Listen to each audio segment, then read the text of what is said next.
नमस्कार, स्वागत है आप सभी का जनसत्य न्यूज में। मैं हूं आपके साथ अनु सिंह। लॉकडाउन का समय है और अलग अलग शख्सियतों से, अलग अलग नेताओं से, मंत्रियों से हम आपको मिलवा रहे हैं और जान रहे हैं कि आखिर उनके इलाके का हाल क्या है, किस तरह से वहां के लोगों को राहत पहुंचाई जा रही है, क्या है सरकार का अगला प्लान और क्या कुछ किया जाना चाहिए। उनकी राय, उनके विचार जानने की कोशिश कर रहे हैं और आज हम आपको मिलवाते हैं हाथरस से सांसद राजवीर दिलेर जी से। राजवीर जी, आपका बहुत बहुत स्वागत है। धन्यवाद जी। सबसे पहले राजवीर जी, आप हाथरस को रिप्रेजेंट करते हैं, क्या हालात हैं कोरोना संक्रमण को लेकर इस क्षेत्र में? सबसे पहले इसके बारे में बताइए, क्या किया जा रहा है यहां कोरोना के संक्रमण को ना फैलने देने के लिए? हमारे यहाँ पूरा सेंट्राइज किया जा रहा है, पूरा क्षेत्र हाथरस से लेके गांवों तक पहुंच रहे हैं, सेंट्राइज हो रहा है सब। गरीबों को राशन का वितरण हो रहा है। हमारे यहाँ ज्यादा कोई दिक्कत नहीं है। 12 पेशेंट हैं, पहले 4 मिले थे, फिर 4 और मिले। ज्यादा कोई दिक्कत वाली बात नहीं, बहुत अच्छा चल रहा है मेरे यहाँ। शासन प्रशासन बहुत अच्छा काम कर रहा है और बहुत ही अच्छा चल रहा है, कोई दिक्कत किसी प्रकार की नहीं। 5000 संक्रमण के मामले अभी तक आ चुके हैं, तो इसे लेकर सरकार क्या कर रही है? उत्तर प्रदेश की तरफ से क्या किया जा रहा है मजदूरों के लिए भी, ये भी आपसे जानना चाहेंगे। देखिए, हमारे यहाँ मजदूरों की स्थिति ये है कि राजस्थान के लिए हमने 200 बसें भेजी थी, जिसमें 7678 लोग आ चुके हैं हमारे यहाँ हाथरस में। हाथरस से 272 बसें बाहर भी गई है, जिसमें 10,993 लोग हम बाहर भी भेज चुके हैं। जैसे में राजस्थान है, 5000 लोग हमने राजस्थान भेजे हैं। मध्य प्रदेश में 2843 लोग भेजे हैं। बिहार में हमने 3150 लोग भेजे। जो लोग हमारे यहाँ आए हुए थे, हमने हो कि बाय बस भिजवाए इनको जी। और जो राजस्थान के लोग हमारे यहाँ आने वाले थे, हमने उनके लिए बस भेज के उनको वहां बुलवाया है। रहा सवाल पैदल चलने वाले यात्रियों के लिए, हाथरस के प्रशासन ने पूरी तरह से हर चौराहे पर पुलिस विभाग को लगा रखा है। थानों में निश्चित बोल रखा है उनको सबको कि जो भी बाहर के लोग पैदल चल के आ रहे हैं, उनको बसों की व्यवस्था करके उनको स्थान तक पहुंचाया जा रहा है। तो ये हमारे यहाँ कोरोना की स्थिति ये है कि हमारे किसी प्रकार की कोई शासन के प्रति कोई दिक्कत नहीं। हमारे यहाँ पे कुल 12 पेशेंट हैं। पहले बिल्कुल कोरोना मुक्त था हाथरस, आज 12 पेशेंट हैं। उनके खाने पीने की व्यवस्था बहुत अच्छी है। हमारे जो गरीब लोग जो आ चुके थे, उनके लिए भी राशन दिया जा रहा है। जो गरीब व्यक्ति किसी प्रकार से कोई भूखा प्यासा न रहे, उसकी खाने की व्यवस्था भी की जाती है। ठीक, राजवीर जी, आप कह रहे हैं कि उत्तर प्रदेश में मजदूरों को, गरीबों को और जो इस लॉकडाउन से प्रभावित लोग हैं, उन्हें किसी तरह की दिक्कत नहीं हो रही, सरकार उनका ध्यान रख रही है। लेकिन दिक्कत हो रही है जो दूसरे राज्यों से उत्तर प्रदेश जाना चाहते हैं, जो पलायन करना चाहते हैं। जैसे अभी अगर हम ताजा उदाहरण ले लें तो दिल्ली से जो कांग्रेस बसें चलाना चाहती है, उत्तर प्रदेश के लोगों को वहां तक पहुंचाना चाहती है, उसमें बाधा आ रही है। तो बाकी राज्यों से भी उत्तर प्रदेश में जो प्रवासी मजदूर हैं वो आ सके, अपने घर लौट सके, इसके लिए क्या प्रबंध है? आखिर इसमें समस्या क्यों आ रही है? नहीं, इसमें कोई समस्या नहीं है। हमारे माननीय प्रधानमंत्री आदरणीय श्री नरेंद्र मोदी जी ने, आदरणीय मुख्यमंत्री आदरणीय योगी जी ने पूरी बसें जगह जगह पहुंचवा रहे हैं, जगह जगह से प्रवासी को बुला भी रहे हैं। मजदूरों को किसी प्रकार की कोई दिक्कत नहीं हो रही है। ये कांग्रेस हमारे सामने ये दिखाना चाह रही है जन दुनिया के सामने पे कि जब योगी जी ने उनसे नंबर मांगे गाड़ियों के, तो कांग्रेस सरकार ने, कांग्रेस पार्टी ने मोटरसाइकिलों के, स्कूटरों के, टेम्पो के नंबर देके नहीं दे रहे हैं कि हमारी बसों के नंबर है।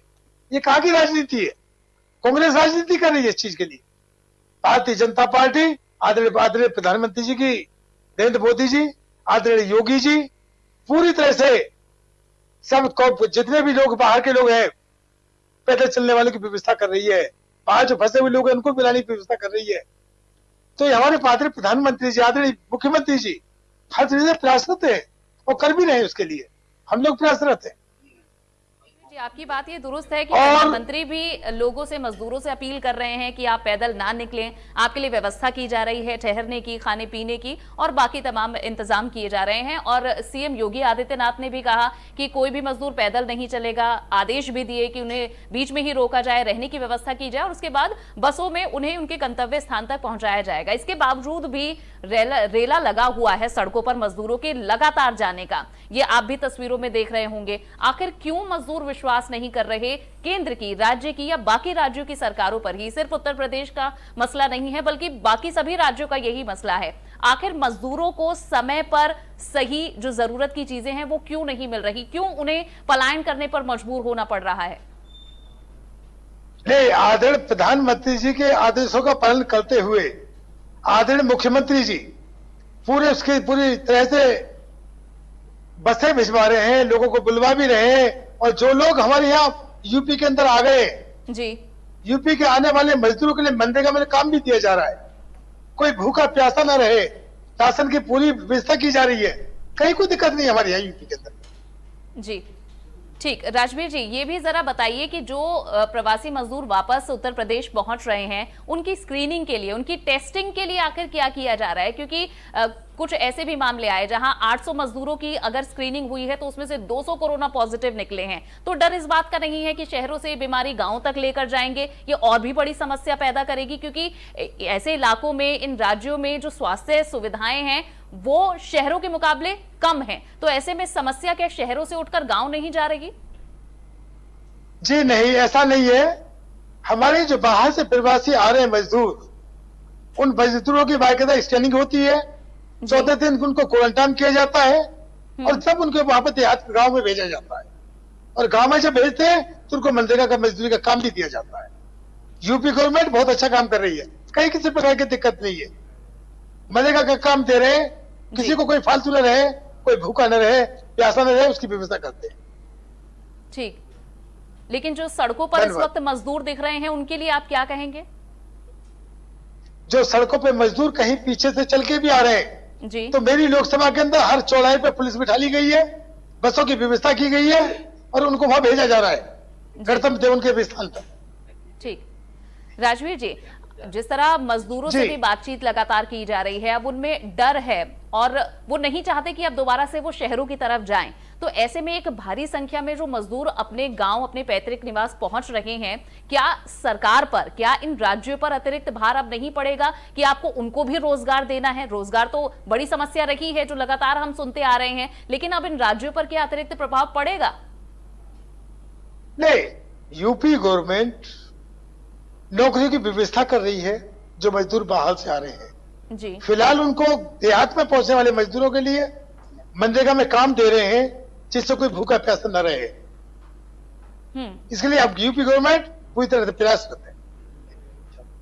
ठीक। और मैं स्वयं क्षेत्र में जाता हूं जी, मेरे अभी कोरोना पॉजिटिव पेशेंट मिले थे, डीएम, एसएसपी, सीएमओ तीनों सब लोगों के साथ बैठ करके प्रशासन के साथ में कहां कितने क्वारंटाइन किए गए हैं, कहां के उनके खाने की व्यवस्था क्या है, मैंने स्वयं ने जाके खाने की टेस्ट चेक किए, उनके जाके दिया।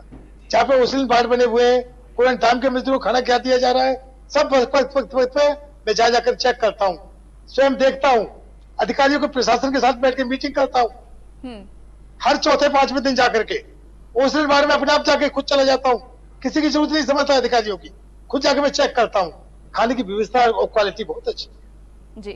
कहीं किसी प्रकार की कोई दिक्कत नहीं विपक्ष ये सवाल उठा रहा है कि एक तरफ आप कह रहे हैं कि जैसे उत्तर प्रदेश की सरकार है वो कह रही है कि हम इंडस्ट्रीज को यहाँ ला रहे हैं, हम रोजगार यहाँ उत्पन्न कर रहे हैं, और ये अब तस्वीर दिखाता है इन राज्यों की कि इतने मजदूर शहरों में काम करने के लिए जा रहे हैं। तो आखिर आपके क्षेत्र में, आपके राज्य में नौकरियां क्यों नहीं है? क्यों आप उन मजदूरों को अपने राज्यों में नौकरी नहीं दे सकते? क्यों उन्हें अपना घर छोड़ने के लिए मजबूर होना पड़ रहा है? क्या ये लॉकडाउन, क्या ये कोरोना वायरस से जो पूरे देश में स्थिति बनी है, क्या ऐसे राज्यों के लिए, जिस तरह प्रधानमंत्री ने कहा कि ये हमारे लिए एक अपॉर्चुनिटी है, तो आखिर उत्तर प्रदेश इस अपॉर्चुनिटी को कैसे लेगा कि इतना बड़ी जो मैन पावर आपके पास है, आप कैसे उसे यूटिलाइज करेंगे अपने क्षेत्र में, अपने ही राज्य में? यूपी गवर्नमेंट उसके लिए प्रयासरत है। जो मजदूर बाहर से आए हुए उनको भी जरूर काम देगी, ऐसी उम्मीद और आशा भी आदरणीय हमें अपने मुख्यमंत्री जी से, और वो बोल भी चुके हैं इस चीज के लिए। चलिए राजवीर जी, आप बहुत भरोसा दिखा रहे हैं अपनी सरकार पर, केंद्र सरकार पर। एक और सवाल आखिर में मैं आपसे पूछना चाहूंगी कि जब कोरोना वायरस की शुरुआत ही हो रही थी तभी आपने इसका इलाज बता दिया था। आपने कहा था कि हमारी संस्कृति में ही इसका इलाज छिपा हुआ है। आपने कई नुस्खे बताए थे, जरा मैं चाहूंगी कि शायद ये नुस्खे हमारे दर्शकों की भी कुछ मदद कर दें। जरा आप हमें बताएंगे कि कैसे भारतीय संस्कृति में ही इस कोरोना से निजात पाने के तरीके छिपे हुए हैं? नहीं, नुस्खे जो आप पूछ रही है, एक नुस्खा मैं भी घर में भी यूज करता हूँ, जी बाहर लोगों को भी बताता हूँ कि हम नीम गिलो लें, जी दालचीनी, काली मिर्च, लौंग और तुलसा जी के पत्ते। अगर हम उस काढ़े को डेली बनवाएं घर में, ठीक से उबालने के बाद दिन में कम से कम 1 गिलास डेली पिए हम, तो हमारे शरीर में जो इम्यूनिटी है वो अच्छी पावर हमें देगी और कोरोना से लड़ने की पूरी ताकत देगी। चलिए राजवीर जी बहुत बहुत शुक्रिया आपका हमारे साथ जुड़ने के लिए, हमें समय देने के लिए। तो ये थे हाथरस से सांसद राजवीर दिलेर, और इसी तरह और भी सांसदों से, नेताओं से बातचीत करते रहेंगे, उनके इंटरव्यू जारी रहेंगे। और जनसत्य न्यूज की और भी वीडियोस देखने के लिए आप हमें सब्सक्राइब कर सकते हैं, हमें लाइक कीजिए और शेयर जरूर कीजिए। धन्यवाद।